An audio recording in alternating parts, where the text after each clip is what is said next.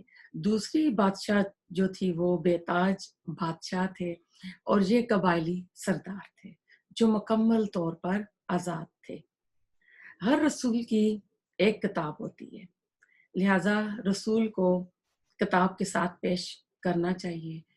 یہود نے کیا کیا، انہوں نے اپنی کتاب کو تو زندہ رکھا، انہوں نے اپنی کتاب پر فخر کیا، لیکن موسیٰ علیہ السلام کی سیرت کو وہ محفوظ نہ کر سکے۔ ان کی زندگیاں کتاب کی غلط تشریح، غلط منمانی من چاہی تعویلیں کر کے گزری، اور ہم سب کو پتہ ہے کہ ان کی کتابوں میں تعریف ہو چکی ہے۔ اور عیسائیوں نے الٹا کام کیا، انہوں نے حضرت عیسیٰ علیہ السلام کو اتنا اونچا درجہ دیا کہ اللہ تعالیٰ کے برابر لا کھڑا کیا، حتیٰ کہ ان کی والدہ اور جبرائیل علیہ السلام کو، تین خداؤں میں سے جو ان کا عقیدہ تثلیث ہے۔ اگر ہم اپنے ہاں دیکھیں تو ہمارے ہاں بھی رسول اللہ صلی اللہ علیہ وسلم کی زندگی کا وہ حصہ جس میں ان کو معجزات ملے، اور جو معجزات کے سے تعلق رکھنے والا ہے وہ ہم سب کو بہت اچھا لگتا ہے۔ حالانکہ یہ جو معجزات رسول اللہ صلی اللہ علیہ وسلم کو ملے تھے، یہ ان کی نبوت کی صداقت کے لیے کفار کو پیش کیے گئے تھے، اور کچھ تو انہوں نے مطالبات کیے تھے کہ جو کافر لوگ ہیں وہ اس پر ایمان لے آئیں۔ معجزات اس لیے عطا ہوئے تھے۔ ہمارے ہاں زیادہ تر یہی چیزیں خطبات وغیرہ میں ڈسکس کی جاتی ہیں، اور چاہے وہ مستند ہوں غیر مستند ہوں، یعنی اتھینٹک ہو ان اتھینٹک ہو، سب کچھ بیان کیا جاتا ہے، اور سننے والے اس کے اوپر سبحان اللہ کہہ رہے ہوتے ہیں، اور سننے والوں کو رسول اللہ صلی اللہ علیہ وآلہ وسلم ما فوق الفطرت شخصیت نظر آتے ہیں، یعنی ان کو لگتا ہے کہ یہ عام انسانوں والا معاملہ نہیں ہے۔ تو اس سے کیا ہوتا ہے کہ اس سے دل میں عقیدت تو پیدا ہوتی ہے، لیکن عمل کا جذبہ جو ہے وہ پیدا نہیں ہوتا، وہ قابل اتباع نہیں سمجھتا، وہ سوچتا ہے کہ میں تو عام انسان ہوں، میرے ساتھ تو مسائل ہی اتنے زیادہ لگے ہوئے ہیں۔ تو سیرت کو پیش کرنے کا یہ حقیقی طریقہ نہیں ہے کہ اس طرح کی چیزیں پیش کی جائیں۔ سیرت کو پیش کرنے کا درست جو انداز ہے وہ یہ ہے کہ قرآن کو سیرت کے ساتھ پیش کیا جائے۔ ہم دیکھتے ہیں کہ حضرت عائشہ سے پوچھا گیا تھا رسول اللہ علیہ وسلم کے اخلاق کے بارے میں، تو حضرت عائشہ نے فرمایا تھا کانا خلقہ قرآن، کہ قرآن آپ کا یعنی آپ کے اخلاق کی ترجمانی کرتا ہے۔ اس لیے اہل علم میں یہ خیال پیدا ہوا کہ آپ کے اخلاق کو، سیرت کو قرآن کی روشنی میں پیش کیا جائے، اور ایسا ہوا، پیش ہوا ہے، لکھا گیا ہے، محفوظ کیا گیا ہے۔ آج ہمارے پاس مستند چیزیں موجود ہیں کہ ہم رسول اللہ علیہ وسلم کی سیرت کے اوپر آپ کو بہت ساری کتابیں ملیں گی، اور آپ کی جو سیرت ہے اس کا نقطۂ آغاز کہاں سے ہو، یعنی بات کہاں سے شروع کی جائے، بنیادی اور پہلا نقطہ کیا ہونا چاہیے۔ سیرت نگاروں نے اسے مختلف طرح سے پیش کیا، بعض نے زمانے کے حالات سے پیش کیا، بعض نے نسبت کے آپ کا حسب نسب پیش کیا پہلے، اور کچھ نے عربوں کے جو تاریخ تھی اس کو پیش کر کے رسول اللہ صلی اللہ علیہ وسلم کی سیرت کا آغاز کیا۔ ہم قرآنی اسلوب کی کوشش کریں گے، رسول اللہ صلی اللہ علیہ وسلم کے کام کا جو آغاز ہے، آپ کا جو نقطۂ آغاز ہے وہ وہاں سے ہوتا ہے، اور اس کی اگر ابتدا دیکھیں تو یہ حضرت ابراہیم علیہ السلام کی ذات سے شروع ہوتی ہے۔ اب ابراہیم علیہ السلام آپ کے جد امجد، آپ کے دادا، یعنی بڑے بزرگوں کی جگہ رکھتے ہیں، اور نبیوں میں حضرت ابراہیم علیہ السلام کا نام رسول اللہ صلی اللہ علیہ وسلم کے نام کے ساتھ بھی آتا ہے۔ ہم درود شریف پڑھتے ہیں، دن میں 5 نمازیں پڑھتے ہیں تو ابراہیم علیہ کا ذکر آتا ہے، اور قرآن میں اللہ تعالیٰ ابراہیم علیہ السلام کے لیے فرماتے ہیں انی جاعلوک للناس اماما، تو یہ ان کی شان امامت ہے۔ اور پھر کعبہ کی تعمیر انہوں نے کی، اور رسول اللہ صلی اللہ علیہ وسلم کی شریعت میں بھی کعبے کو مرکزیت اللہ تعالیٰ نے عطا فرمائی۔ ہم اپنی نمازیں کعبہ کی طرف رخ کر کے پڑھتے ہیں۔ حضرت ابراہیم علیہ السلام کی پیدائش جو ہے وہ عراق کے شہر بابل میں ایک اور نام کی جگہ تھی، وہاں پر ہوئی، اور وہ اس وقت تہذیب کا مرکز تھا۔ اور ابراہیم علیہ السلام کی اولاد میں ہم دیکھتے ہیں کہ 2 الگ الگ جگہوں پر سلسلہ نبوت چلا۔ آپ کی 2 بیویاں تھیں، پہلی بیوی آپ کی سارہ تھیں اور دوسری حضرت حاجرہ۔ اس زمانے میں ملکوں اور شہروں کو جو آج جغرافیائی حیثیت حاصل ہے وہ نہیں تھی۔ ایک بار حضرت ابراہیم علیہ السلام نے اپنی بیوی سارہ کے ساتھ مصر کی طرف سفر کیا، تو وہاں کا جو بادشاہ تھا وہ کچھ بدنیت ہو گیا۔ سارہ کی جب انہوں نے کیفیت سنی تو سارہ کی دعا سے اللہ کی کرنی ایسی ہوئی کہ ان کے ہاتھ کچھ شل ہو گئے، تو وہ سمجھ گئے کہ یہ اللہ تعالیٰ کی نیک بندی ہے، تو انہوں نے اپنی بیٹی ان کو ہبہ کی۔ تو حضرت حضرت حاجرہ ایک بادشاہ کی بیٹی تھی، لیکن آپ جب سیرت کی کتاب ہسٹری پڑھتے ہیں تو وہاں پہ ان کو زیادہ تر لونڈی غلام کی حیثیت سے پیش کیا گیا، لیکن یہ ایک شہزادی تھی۔ پھر حضرت سارہ نے ان کو حضرت ابراہیم علیہ السلام کی نکاح میں دے دیا۔ تو کچھ کہتے ہیں کہ ہندوستان میں بھی انبیاء آئے اور گوتم کو بھی کسی نے نبی کہا، تو نبیوں کے بارے میں ایک اصول ہے، وہ جس کی تعلیم کی جو دعوت کا بنیادی مقصد ہے وہ توحید ہوگا۔ یہ نہیں ہو سکتا کہ نبی ہو اور اس کی بنیادی تعلیم نہ ہو، اور اصولی تعلیمات قرآن کے اندر موجود ہیں۔ اب ابراہیم علیہ السلام جو تھے انہوں نے اپنی ایک بیوی کو سارہ کو فلسطین میں چھوڑا اللہ تعالیٰ کے حکم سے، اور دوسری بیوی حاجرہ اور ان کے بیٹے حضرت اسماعیل علیہ السلام کو آپ لے کر حجاز آ گئے، اور آپ نے ان کو مکہ میں چھوڑا۔ اور یہ ملک شام سے اس وقت 1200 کلومیٹر کا یہ سفر تھا، اور اس وقت فلسطین اور ملک شام ایک ہی یعنی جگہ ایک ہی اس کا نام تھا۔ تو سارہ پہلی بیوی تھی، اور ان سے بیٹا جو اسحاق ہے حضرت اسماعیل علیہ السلام کے بعد پیدا ہوا۔ پہلے حضرت اسماعیل علیہ السلام پیدا ہوئے، اور یہود لٹریچر کہتا ہے کہ اسحاق علیہ السلام کی اولاد میں 50 کے لگ بھگ انبیاء آئے، اور یہ سلسلہ عیسیٰ علیہ السلام تک رہا۔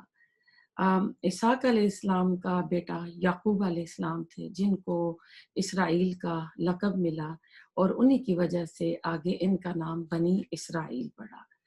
تو عیسیٰ پر آ کے جو بنی اسرائیل کی نبوت کا سلسلہ ہے یہ ختم ہو جاتا ہے۔ عرب میں 5 نبیوں کا ذکر آتا ہے۔ فلسطین کی میں زبان جو تھی وہ عبرانی تھی، اور حضرت اسماعیل علیہ السلام کی عربی جو تھی وہ ان قبائل کی وجہ سے ہوئی جو زمزم کے پانی کے باعث مکہ میں آ کر آباد ہو گئے تھے، یعنی قبیلہ جرم جو کہ یمن سے آیا تھا، اور اسی قبیلے کی ایک عورت سے حضرت اسماعیل کی شادی ہوتی ہے۔ حضرت حاجرہ جو پانی کو انہوں نے زمزم کہا تھا، یہ زمزم لفظ عربی زبان کا نہیں تھا۔ حضرت حاجرہ عبرانی زبان بولتی تھی، اور یہ زمزم عبرانی زبان کا لفظ تھا۔ قبیلہ جرم جو تھا ان کی زبان عربی تھی۔ اس طرح ابراہیم علیہ السلام کی اولاد کا ایک حصہ عربی ہو گیا اور دوسرا حصہ جو کہ شام میں تھا وہ عبرانی بولتا تھا۔ اور اگر عبرانی زبان کو دیکھا جائے تو یہ دنیا سے آلموسٹ ختم ہو گئی تھی۔ 25 یا 23 کے قریب ان کے پروفیسرز تھے، انہوں نے اس زبان کو دوبارہ زندہ کیا، اور ان 25 یا 23 پروفیسر کی مدد سے یہ زبان دوبارہ زندہ ہوتی ہے۔ اور ملک اسرائیل کے اندر عبرانی زبان میں آج اخبار بھی اشاعت ہوتے ہیں۔ اس کے برعکس اگر ہم اپنے مسلم ممالک میں دیکھیں تو کوئی عربی میں اخبار نہیں نکلتا، یعنی ہم اپنی عربی زبان کو یعنی اتنا ہم نے چھوڑ دیا کہ آج ہم قرآن کو بھی نہیں سمجھ سکتے، آج ہم قرآن کو بھی صحیح طریقے سے نہیں پڑھ سکتے۔ انہوں نے ہبرو یونیورسٹی بنائی، تو اس طرح انہوں نے اپنی زبان کو زندہ کیا۔ تو بات چل رہی تھی حضرت اسماعیل علیہ السلام کی، تو اس طریقے سے اللہ سبحانہ تعالیٰ نے حضرت اسماعیل علیہ السلام کو مکہ میں آباد کیا اور ان کی مکہ میں آمد ہوئی۔ ابراہیم علیہ السلام کا جو ذکر قرآن میں بار بار آتا ہے کہ ہم نے ان کا ذکر خیر بلند کیا، تو اصل میں ابراہیم علیہ السلام نے جس ماحول میں آنکھ کھولی تھی وہ علاقہ، وہ خطہ بہت زرخیز تھا، اور وہاں کی جو ایجادات تھیں وہ بہت عروج پر تھیں۔ اس کے ساتھ ساتھ وہ بتوں کا بھی مرکز تھا، جس گھرانے میں ابراہیم علیہ السلام پیدا ہوئے، ان کے والد جو تھے وہ بت بناتے تھے، آزر ان کا نام تھا۔ اور اس پر قرآن کی آیات میں اور ان کی قوم کے ساتھ مکالمے جو ہیں وہ اللہ تعالیٰ نے بیان فرمائے، اور جب یہ اللہ تعالیٰ کی وحدانیت کو ڈھونڈ رہے تھے تو اس وقت آتا ہے فلم ما جنا علیہ اللیلہ، کہ جب وہ رات ان کے اوپر طاری ہو جاتی ہے تو ایک ستارہ دیکھتے ہیں، تو اس ستارے کو اپنا رب مان لیتے ہیں۔ اس کے بعد چاند دیکھتے ہیں تو کہتے ہیں یہ ستارے سے بڑا ہے، تو چاند کو اپنا رب مانتے ہیں۔ پھر سورج دیکھتے ہیں تو کہتے ہیں یہ زیادہ روشن ہے، زیادہ بڑا ہے، یہ میرا رب ہے۔ جب سورج بھی غروب ہو جاتا ہے تو کہتا ہے نہیں، وہ جو چیزیں غروب ہو جائیں وہ میرا رب نہیں ہو سکتی۔ تو اس سے یہ بھی پتہ چلتا ہے کہ جب وہ اللہ تعالیٰ کو، اپنے معبود کو ڈھونڈ رہے تھے تو وہ زمین پہ نہیں ڈھونڈ رہے تھے، وہ آسمان کے اوپر ڈھونڈ رہے تھے۔ آج تو ہم نے زمین کے اوپر اس طرح کی چیزیں بنا لی ہیں۔ تو پھر وہ کہتے ہیں انی وجہت وجہیہ الذی فطر السماوات والارض، یہ قرآن میں موجود ہے۔ تو جب ان کا مکالمہ ہوتا ہے جس کا ذکر سورۃ البقرہ میں اور تیسرے سپارے میں آیا ہے، تو یہ نمرود کو کہتے ہیں، وہ کہ اللہ کا تعارف کراتے ہیں تو کہتے ہیں کہ میرا رب تو ہے جو زندہ کرتا ہے اور جو مارتا ہے۔ تو نمرود کہتا ہے یہ تو کام میں بھی کر سکتا ہوں، یہ کون سا مشکل ہے۔ اس میں ایک جیل میں جو قیدی تھا جس کو موت کی سزا ہو چکی تھی، اس کو وہ آزاد کرتا ہے اور ایک آزاد بندے کو مار دیتا ہے اور کہتا ہے کہ یہ کام تو میں بھی کر سکتا ہوں۔ تو پھر اس پر ابراہیم علیہ السلام کہتے ہیں کہ میرا رب تو وہ ہے جو سورج کو مشرق سے لاتا ہے، اگر تو رب ہے تو اس کو مغرب سے لے کر آ۔ یعنی جو ان کا مجادلہ ہوتا ہے، جو ان کی ڈیبیٹ ہوتی ہے، تو اس میں آتا ہے فبوہت الذی کفر، کہ وہ شخص یعنی نمرود جو مبہوت رہ گیا۔ تو اللہ تعالیٰ کو تو کسی مطالبے، نبی اگر مطالبہ کرے تو اللہ تعالیٰ تو اس کے مطالبے پہ سورج کو مغرب سے بھی نکال سکتا تھا، لیکن اللہ تعالیٰ نے حضرت ابراہیم علیہ السلام کی یعنی صداقت کے لیے ان کو اللہ تعالیٰ نے ایسا وہ بیان عطا فرمایا تھا کہ آپ نے ایک دم سے کہا تو وہ اس کے آگے یعنی کوئی جواب نہیں دے سکا۔ پھر ابراہیم علیہ السلام کو آگ میں ڈالا گیا، اللہ تعالیٰ نے وہاں سے ان کو بچایا، اور قرآن میں اللہ تعالیٰ ان کے لیے فرماتے ہیں ابراہیم الذی وفا، کہ انہوں نے بڑے بڑے وعدے پورے کیے۔ اب بچے کو تو یہاں چھوٹے کو چھوڑ جاتے ہیں، اور پھر جب آتے ہیں تو خواب دیکھتے ہیں، تو اس میں کہتے ہیں سورۃ صافات کی آیت نمبر 102 میں آتا ہے یا بنی انی ارا فی المنام ان اسبحک فانظر ماذا تری، کہ میں خواب میں دیکھتا ہوں کہ میں تجھے ذبح کر رہا ہوں، تو اس کے بارے میں تم کیا کہتے ہو۔ تو اب بیٹا جواب دیتا ہے قالا یا ابتی تفعل ما تؤمر ستجدون انشاءاللہ من الصابرین. تو اس سے کیا پتہ چلتا ہے کہ ایک سنگل ماں بچے کو بڑا کر رہی ہے اور بچے نے کوئی شکایت نہیں کی کہ آپ تو چھوڑ کے چلے گئے تھے اور اب آئے ہیں تو اب مجھے ذبح کرنے کا کہہ رہے ہیں. تو کہتے ہیں نہیں، آپ کو جو اللہ نے حکم دیا ہے آپ وہ کریں. اور اس پر شعر بھی لکھا گیا ہے کہ کس مکتب سے اسماعیل نے یہ تعلیم حاصل کی تھی کہ ان کے اندر یہ ادب اداب تھا. پھر کعبہ کی تعمیر کرتے ہیں اور اس میں بھی پہلے اس بارے میں ذکر آتا ہے وَإِذْ يَرْفَعُ إِبْرَاهِيمُ الْقَوَاعِدَ بیت والاسماعیل ربنا تقبل منا انک انت السمیع العلیم. تو اس وقت یہ دعائیں مانگ رہے تھے، ربنا وابعث فیہم رسولا منہم یتلو علیہم آیاتک ویعلمہم الکتاب والحکمت ویزکیہم انک انت العزیز الحکیم. تو وہ اس وقت دعا مانگتے اور وہ دعا کتنے ہزاروں سال بعد رسول اللہ صلی اللہ علیہ وسلم کی پیدائش اور ان کی نبوت پہ آ کے وہ دعا پوری ہوتی ہے. قرآن میں اللہ تعالیٰ ابراہیم علیہ السلام کے لیے فرماتے ہیں کہ کانا ابراہیم امت، کہ ابراہیم ایک امت تھا، یعنی کہ اکیلے شخص نے وہ کام کیا جو ایک پوری نیشن کرتی ہے. اب ابراہیم علیہ السلام اپنی بیوی اور بیٹے کو چھوڑ کر واپس شام ملک چلے گئے. مکہ میں وہ وقتاً فوقتاً آتے تھے. ایک موقع پر آئے جو ذبح کا آپ کو واقعہ بتایا. پھر جب اسماعیل علیہ السلام اور بڑے ہو گئے تو کعبہ کی تعمیر کی، جس کا قرآن میں ذکر ہوتا ہے. بخاری میں ایک روایت آتی ہے کہ جب اسماعیل علیہ السلام کی شادی ہو گئی ایک قبیلہ جرم کی ایک عورت سے، تو آپ آئے تو اسماعیل علیہ السلام گھر میں نہیں تھے. تو ان کی بیوی سے بات چیت کی تو انہوں نے کچھ شکوہ شکایت کیا. تو انہوں نے کہا کہ جب میرا بیٹا آئے تو اسے کہہ دینا کہ اپنی چوکھٹ کو بدل دے. اسماعیل علیہ السلام جب آئے تو وہ اپنے والد کی جو بات کا اشارہ تھا سمجھ گئے. انہوں نے اس بیوی کو طلاق دے کر قبیلہ جرم کے جو سردار تھے ان کی بیٹی سے شادی کرتے ہیں. پھر دوبارہ ذکر روایت میں آتا ہے کہ ابراہیم علیہ السلام دوبارہ آتے ہیں، بہو سے بات کرتے ہیں تو وہ اللہ تعالیٰ کی حمد و ثنا کرتی ہے، شکر اور قناعت کی بات کرتی ہے. تو وہ پھر کہتے ہیں کہ اسماعیل علیہ السلام اس بار بھی گھر پہ نہیں تھے. تو کہتے ہیں کہ جب میرا بیٹا آئے تو اسے کہنا کہ چوکھٹ کو برقرار رکھے. تو اسماعیل علیہ السلام سمجھ گئے. اس طرح اسماعیل علیہ السلام کے 12 بیٹے ہوتے ہیں اور 12 بیٹوں میں سے 10 بیٹے جو ہیں گمنام ہیں، ان کے بارے میں یعنی ہسٹری میں کچھ معلوم نہیں ہے. 2 بیٹوں کے نام آتے ہیں، ایک کا نام کیدار اور دوسرے نابد. کیدار سے رسول اللہ صلی اللہ علیہ وسلم کا نسب جا کر ملتا ہے. قبیلہ جرم جو تھا وہ مکہ ہی میں رہے، ان کو اختیار ملا.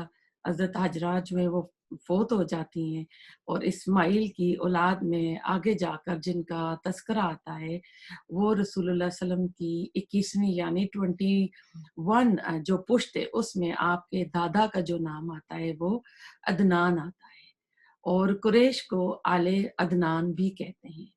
بنو جرم جو تھا اس نے 2000 سال تک یعنی ان کا اقتدار رہا، ان کو جو قبائلی سرداری ملی. پھر ان کے اندر خرابیاں شروع پیدا ہو گئی، جس طرح ہمارے یہاں کرپشن آ جاتی ہیں. یہ حاجیوں کو تنگ کرتے تھے، لوگوں سے پیسے لیتے تھے. تو مکہ کے پاس ایک اور قبیلہ آ کر آباد ہوا جس کا نام بنو خزاعہ ہے. اس کا ذکر آپ کو سیرہ میں آگے چل کے ملے گا، بنو خزاعہ کا بھی. تو انہوں نے بنو اسماعیل کے ساتھ مل کر لڑائی کی اور انہیں مکہ سے باہر نکال دیا.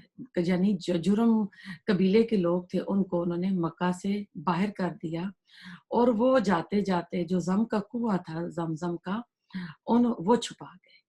اور جب زمزم کا کنواں نکلا تھا تو جب حضرت حجرہ نے جب زمزم کہا تھا، یہ عبرانی زبان کا لفظ تھا، اور انہوں نے اس کے گرد ایک منڈیر بنا دی تھی. یہ بھی ایک روایت میں آتا ہے کہ حضرت حجرہ اگر منڈیر نہ بناتی تو زمزم آج ایک نہر کی شکل میں ہوتا. تو انہوں نے حجر اسود کو اکھاڑ کر بھی اس کے اندر پھینکا اور کچھ سونے کے ہرن جو یہ لوگ کرتے تھے بت وغیرہ وہ بھی انہوں نے کنویں کے اندر ڈالے. پھر جو بنو خزاعہ تھی ان کی یعنی سرداری آئی، 300 سال تک یہ سردار رہے. عیسیٰ علیہ السلام اور اسماعیل علیہ السلام کے درمیان تقریباً 2000 سال کا زمانہ ہے. اس کے بعد آل عدنان میں ایک شخص اٹھا جس کا نام قصی تھا. قصی جو تھے یہ بہت ہی زوردار اور تاریخی شخص تھے، پھر ان کو اختیار ملتا ہے۔ حضرت اسماعیل علیہ السلام کی عمر روایات میں 137 یا 135 سال آتی ہے۔ قصی نے اقتدار جو ہے قائم کیا اور اس طرح قریش جو ہیں وہ قابض ہوئے، اور رسول اللہ صلی اللہ علیہ وسلم کے جد امجد جو ہیں یہ قصی ہیں۔ تو آج کی کلاس ہماری قصی سردار بنے اس پہ ختم ہوتی ہے۔ اگلی کلاس ہم اسی سے شروع کریں گے انشاءاللہ تعالی۔ دعا کرتے ہیں ربنا تقبل منا انک انت السمیع العلیم وتب علینا انک انت التواب الرحیم سبحانک اللہم وبحمدک نشہد ان لا الہ الا انت نستغفرک ونتوب الیک۔ السلام علیکم ورحمۃ اللہ وبرکاتہ۔